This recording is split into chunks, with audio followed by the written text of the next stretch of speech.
Filthy, filthy smear merchants. That's all the journalist class is. That's all they should be regarded as. As Michael Malice excellently and eloquently stated, the battle is won when the average American citizen regards a corporate journalist as they would a tobacco executive. They're trying to sell you poison, and that is simply their job.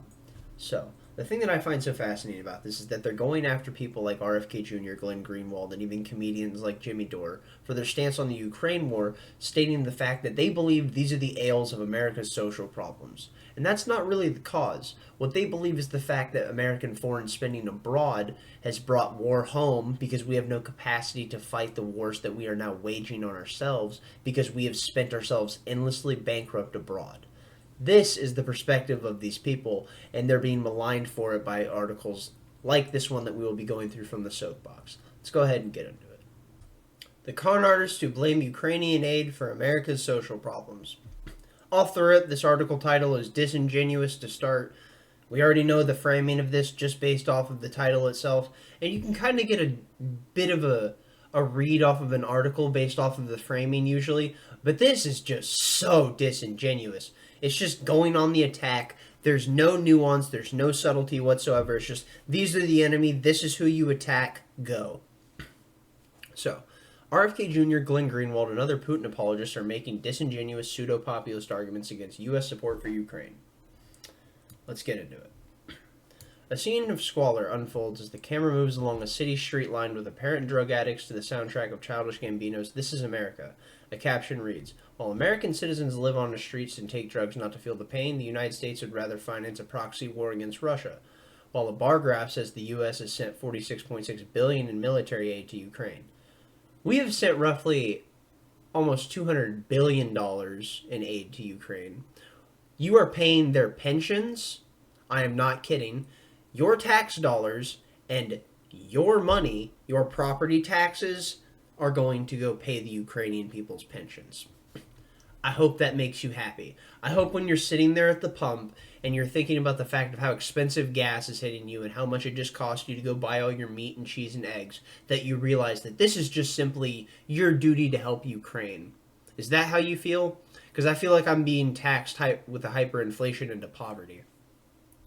So, a video on TikTok is but one of the countless posts across social media that convey the same underlying message. By helping Ukraine defend itself from bloody subjugation of Russia, which is not wrong, the U.S. is depriving its own citizens of critical aid. It is not wrong of the Ukrainian people to want to be defended and to be able to remove the Russian people from their land. It is wrong for the United States to consistently fund a war with a nuclear-armed power that is the equivalent to what we have with our nuclear arsenal, if not more. That is reckless and dangerous for the world. It says here, by helping Ukraine defend itself from bloody subjugation in Russia, the U.S. is depriving its citizens of critical aid. So, this would be the argument from the progressive perspective.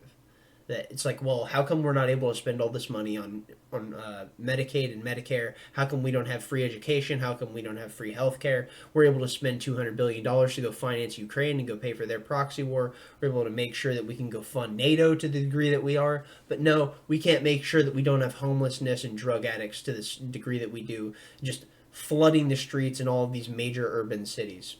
So, this pernicious narrative is spread in part thanks to the fringe yet popular media and political figures who had a history of littering the discourse with Kremlin-esque talking points, and who have now weaponized and monetized the perception that the U.S. has been too generous to Ukraine and too stingy to its own people. And when it says Kremlin-esque talking points, it probably just refers to the fact that these are people who didn't get jebaited by the Russia narrative hoax. That's all it is. People that simply don't toe the establishment line, which none of these people do. They challenge the establishment, which is their duty and their job as people who are supposed to be journalists. But journalism today has kind of died off. And journalism, as we were taught when we were in school, we were taught that, well, there was this record scratch, and before our time, there was this time when journalists would obfuscate information and make bunk stories, and they would try and hide certain things so that they could get a certain sway that they wanted, and what we called that was yellow journalism. And that doesn't happen anymore because the record scratched, and don't worry, all of them are just completely above repute, and none of them would ever go below that bar. Certainly, as we can see from the current journalist class.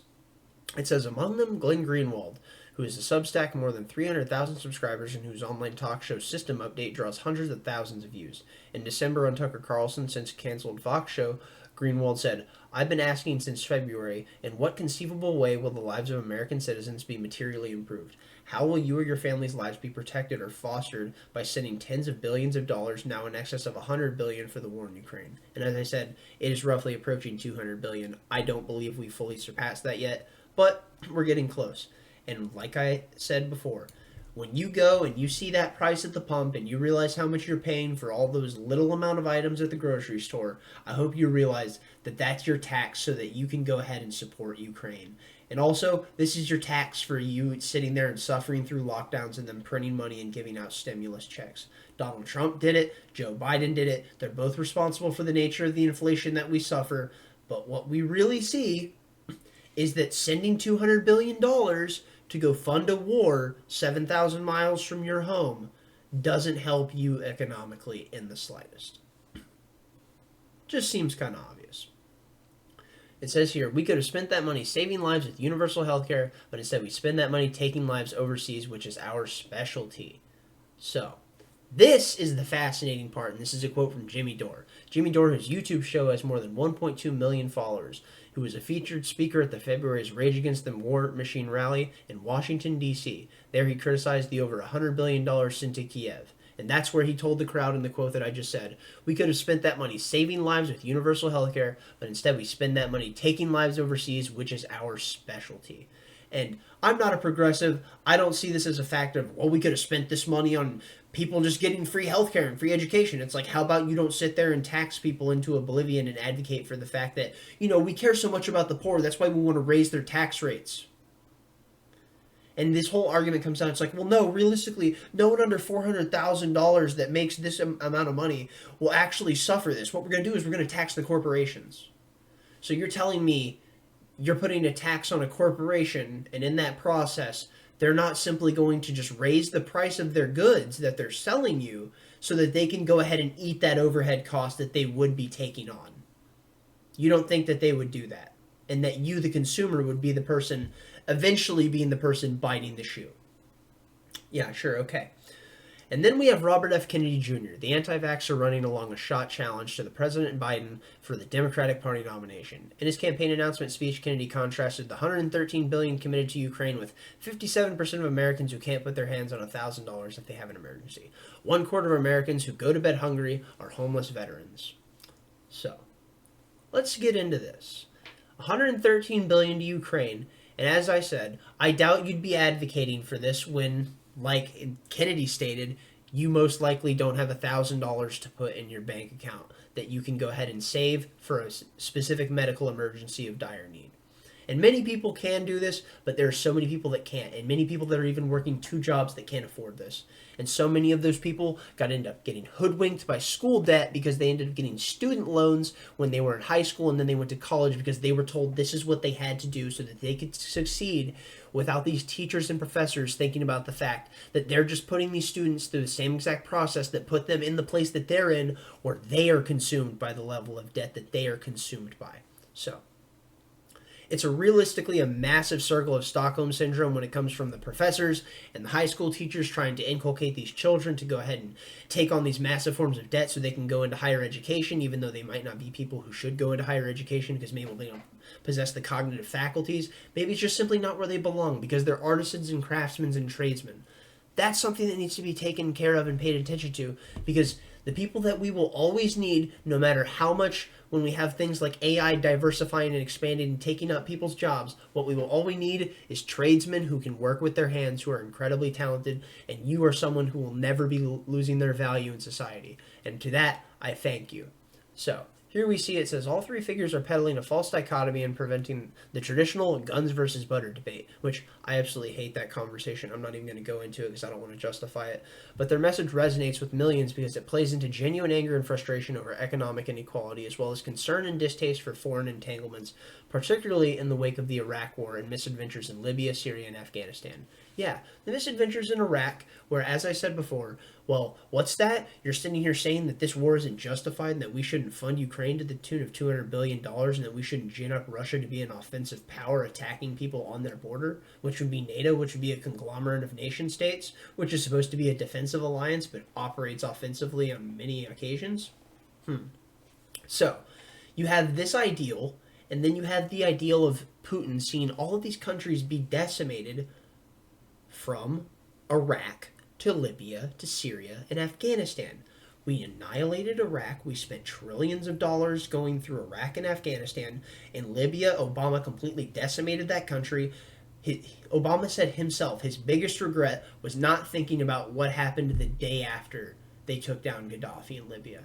How is it that you are the leader of the free world, supposedly, and you don't even know and you didn't think? I mean, it's okay. You didn't know. That's one thing. Not everyone can know everything. No one's an expert at everything. That's an understandable factor. But you didn't think about what would happen after you took down the leader of Libya, which Libya being one of the wealthiest countries in Africa, Gaddafi was trying to establish a gold-backed currency called the dinar, and people are suspect the fact that this may be one reason that a revolution was fomented against him from the bottom up, because through this process what they did was they were able to oust him for being able to create this South Pan-African currency that would have rivaled the dollar, which we now see with things like BRICS that are being pushed, which is the China gold standard, which I've been saving up specific pieces of information to make some content on that very soon. I will be covering that. Let's go ahead and get in, and we see here Greenwald and others merely insisted in promoting anti-imperialism while advocating for America's downtrodden, or are they bad faith propagandists for a psychopathic dictator? The evidence is unfavorable to them. No, it's unfavorable to them based on your perspective, because you're pushing a narrative, because you're co-opted by the lobbyist class. It's so simple. And the most wild part about this to me is the fact that so many people that are co-opted by the lobbying class aren't even actually getting paid by them. They've just simply been co-opted by the narrative from the people who are swung by the lobbying class, because they believe these people because they're the one at the front of the room that's standing at the podium, and the person at the podium is supposed to be the elite who's telling you the truth because they're the expert, because they know. And as we know from the past 3 years of the COVID crisis, well, goodness me, you're supposed to trust the experts. So, here we get into Syria and Afghanistan. Syria, we have an absolute blunder, and what we have now is Donald Trump tried pulling troops out of Syria, and right now we are still occupying a third of Syria, and what third is that? That is the third with all of the oil, of course. What a shocker. And then we have Afghanistan, which is a 20-year blunder where we spent trillions of dollars, bled us dry, 16,000 soldiers dead, and what? For what? For absolutely nothing. For the process of sending caskets home so mothers and fathers and brothers and sisters could weep over their family members' corpses. This is what happens, and this is the process of empire. And this is what people like Jimmy Dore, Glenn Greenwald, and RFK Jr. are so against, which is something I'm personally so against, which is why my standard on things like people for Jimmy Dore, who's a socialist and a progressive, he's not good on economics in my perspective. But that doesn't matter to me because he's good on everything else that matters. And that's where we can commune, and that's where we can communicate, and that's where we can work together, is to end things like this so people don't suffer relentlessly from the hands of big government, from the massive foreign policy disasters that have led astray the world from freedom and liberty for the past 70 years from U.S. policy disastrous actions that have led to the deaths of millions of people. So, let's go ahead. We see Jimmy Dore, who regularly parrots Russian canards like the claim that Ukraine's 2014 Revolution of Dignity was a U.S.-backed coup, a flat-out lie that the Kremlin lobbed as a false accusation after a revolution that has since become a key pro-Russian propaganda talking point to discredit the Ukrainian government. Glenn Greenwald in the last video his month said, or in the most previous month said, "We're not in Ukraine to help Ukraine or its people. What we're really doing, and the real reason we're in Ukraine, is to sacrifice Ukraine, to destroy Ukraine in order to bleed Russia." And this goes with something that I've said and many people have said. The fact of the reason of why we're there is to bleed Russia dry. And this goes with what people like George Kennan were talking about, who was a Cold Warrior throughout the 70s, 80s, and 90s. And he was one of the people who was an architect of destroying the Soviet Union and making sure that we passed off power peacefully to the people who were then in power, that assisted with the overthrow of the actual communists. And now, which are the people who are currently in power now, and we're acting like these are the people who were heralding the Soviet Union itself and running the gulags. That is a dangerous mentality, and this also comes with the process of empire mentality, that no one's rule is good enough but your own. So, as we see, it says Jimmy Dore parodying Russian propaganda, which, if you're just trying to have a nuanced perspective and say that you disagree with what the mainstream narrative says, or let's say it's not even that. Let's say you're saying you disagree with what the fringe people are saying. That doesn't make you a conspiracy theorist if you're someone who's simply wrong and you're stating things that would be farcical and ridiculous. That doesn't make you a conspiracy theorist. It just makes you someone who was wrong. And even if Jimmy Dore is wrong here, which I do not believe he is, wouldn't that just make him someone who was wrong, honestly, unless what they think is that these people are quite literally lying mouthpieces for the Russian state media, which, by all metrics, if that's actually what they believe, then these people are beyond unsalvageable, because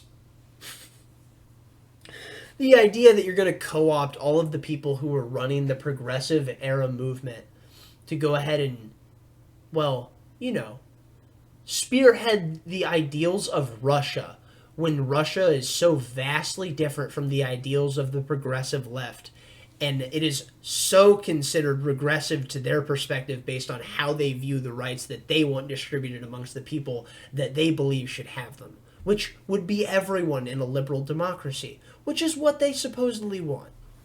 So, here we see it says, in the unheard interview, it said they called the conflict a U.S. war against Russia to essentially sacrifice the flower of Ukrainian youth in an arbiter of death and destruction for the geopolitical ambitions of the neocons, often stated of regime change for Vladimir Putin and exhausting the Russian military so they can't fight anywhere else in the world. And this is a statement from none other than RFK Jr. And this, I love this quote.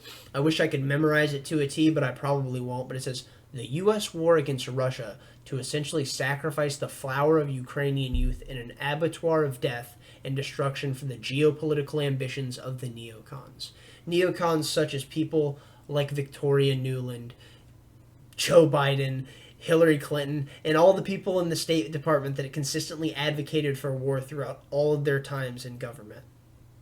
So, what we see is Dore's and Greenwald and Kennedy's willingness to parrot Kremlin disinformation designed to justify an unprovoked invasion exposes the disingenuous nature of their appeals to economic populism. So, basically, if you just say that someone's a disingenuous person and that they're not actually a populist and that it's faux populism, then it is, because no one's going to challenge you. That's all this statement is. It's just declarative statements with nothing to back it up. Why is it that it's a disingenuous approach of economic populism? It says they're projecting Russia's imperial aims onto the West by characterizing the invasion of the U.S. as a proxy war, portraying Ukrainians as mindless puppets of the West. No, they're portraying the factor of the Ukrainian government, not the Ukrainian people, which is a huge thing that no one ever wants to talk about, is the suffering of the Russian people and the Ukrainian people. It's always about the process of, well, we need to make sure that the greater state of Ukraine is saved because then the Ukrainians will be suffering. It's like, no, they're already suffering. They're dying in droves, and it's because we're willing to bleed this state dry, as said by these people in this article, stated by Robert F. Kennedy Jr., stated by Jimmy Dore, stated by people like Dave Smith, stated by people like Greenwald. Well, here we go. This is effectively the intention, because we saw this in Afghanistan, and what's so interesting is this is what happened with Osama bin Laden. He bled us dry in Afghanistan, and we're effectively doing the same thing to Russia and Ukraine. We're using the same playbook that was used on us, and we're doing so quite effectively. It here says, Putin's armies have invaded a sovereign country, enthusiastically committing atrocities worthy of the Axis powers of World War II. No. Destroying civilian infrastructures like apartment buildings and dams, committing genocidal massacres, kidnapping children, and castrating Ukrainian prisoners of war to render them infertile. We do not know if they destroyed the dam. They are destroying apartment buildings. So, another thing that they were doing is they attacked schools. The Russians attacked Ukrainian schools. But the reason this was is because they were using this so they could use soft targets, supposedly, to effectively keep themselves safe so they could stop the Russians from bombing it. And in many of these instances, if not most, from what I know, there were no soft targets as in actual children or civilians in these schools. They were simply using them as locations because they would appear as a place that they would keep children because the school would be a safer location. because many times it's the same reason that you have children run through bomb threats in schools. One, it's for safety so that they can think that they're keeping themselves safe, but two, it's also because the structural housing of schools is very strong. So here we see it says, in this context, it attempts to paint the West and Ukraine as the aggressors in the war and then undermine support for aid to Ukraine through phony economic arguments that are downright despicable. But it's also disingenuous or betrays a misunderstanding of how the government actually works. To suggest that money is spent in one place necessarily could have been spent anywhere else. I'm going to get into that in just a moment because that's a doozy. The Council on Foreign Relations estimates we sent $76.8 billion in military and financial and humanitarian aid to Ukraine between January 24th and 2022, February 24th and 2023. $46.6 billion of that was military aid, so the aforementioned TikTok video got that part right at least. So they're saying, oh look, at least this one video got this one small little fact right, ha ha ha. Look how wrong they've been about everything else. But they haven't given any clarifiers, any facts, any statements to actually explain how these people are wrong. They're just saying, oh look, this person's wrong, ha ha ha. Moving on. That's literally what they do. Moving on. And it says, many Democrats in Washington undoubtedly would love to allocate such sums of helping Americans find housing, jobs, and sobriety, and so on. Alas, most Republicans would probably oppose this idea. So, got to get another snide snipe in at the right, which I'm not totally against getting snide snipes in at the left or the right, realistically, because they're bad on certain issues that I think that they're just absolutely deplorable on. Conversation for a different day. Here it says, let's say we've given $30 billion in arms to Ukraine. It's simply not the case that $30 billion hadn't been spent on Ukraine, that it would have been spent on homelessness here. So I got to get into this because people are freaking out about Elon Musk spending money on things like Twitter and all the other stuff, sending rockets to space. Here's the thing about that. People are like, oh, well, $6 billion could solve homelessness in the United States. And then I don't remember the exact amount of money. But the UN was stating, oh, well, you could spend all this money that you're spending on Twitter to solve solve world hunger. Elon Musk responded to them saying, if you can show me exactly how this would solve world hunger, I will write the check right now. And they didn't get back to him.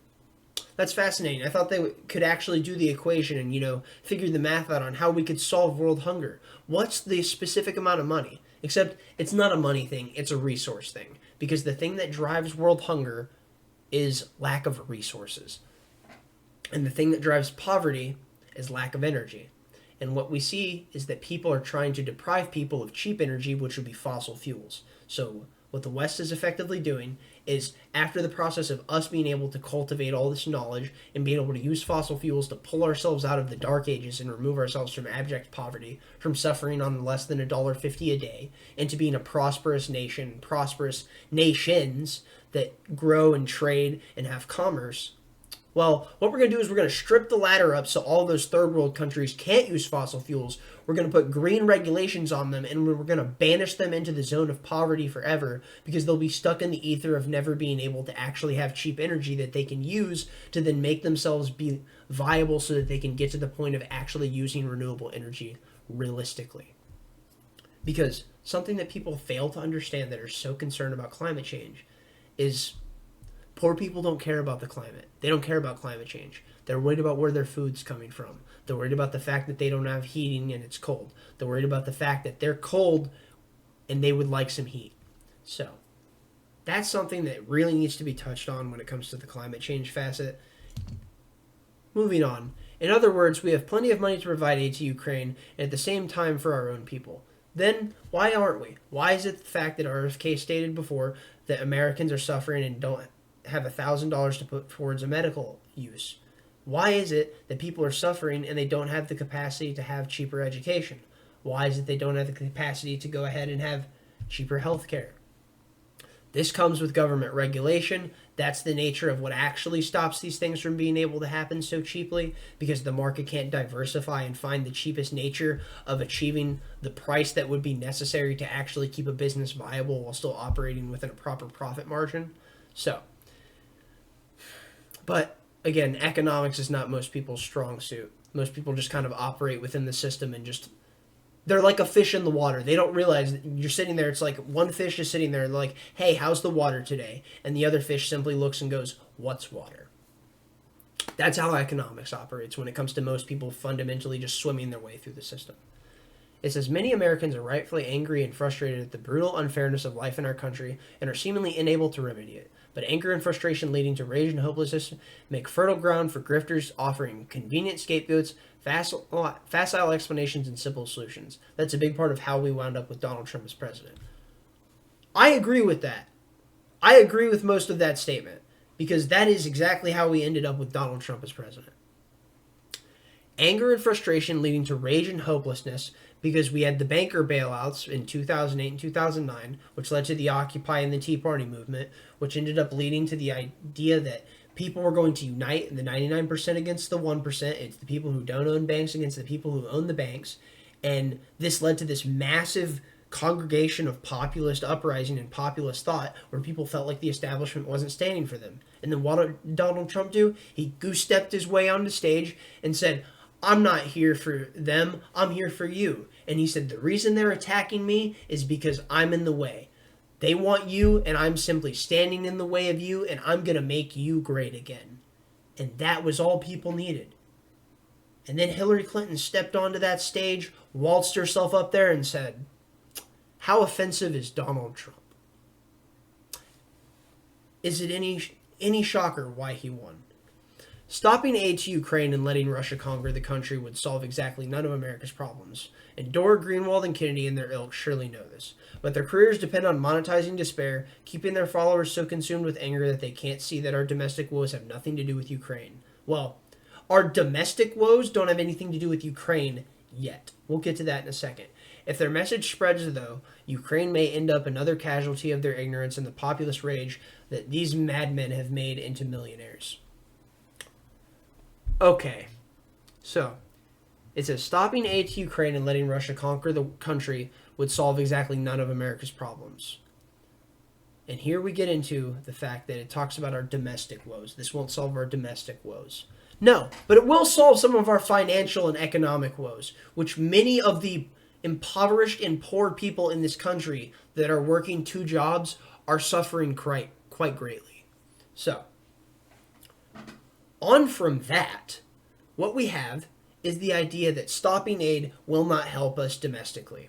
Well, this will impact us domestically in the future because the economic landslide that will create backlash will only affect the domestic nature of how our society operates in the future, because it's going to lead to further bifurcation and degradation of the culture, which is only going to lead to further destruction of the family units and may lead to further proliferation of the welfare state, which in return in itself, based on that alone, would lead to further destruction of the family unit, because you would be incentivizing women to marry the state rather than incentivizing them to marry their husbands. And through that process, you'd be paying them to not marry their husbands, and you'd pay them more to not have a man in the house, which through this creates fatherlessness, and in that creates young men who are subjected to fatherlessness. And if young men don't have a father in the home, they'll look for one in the streets.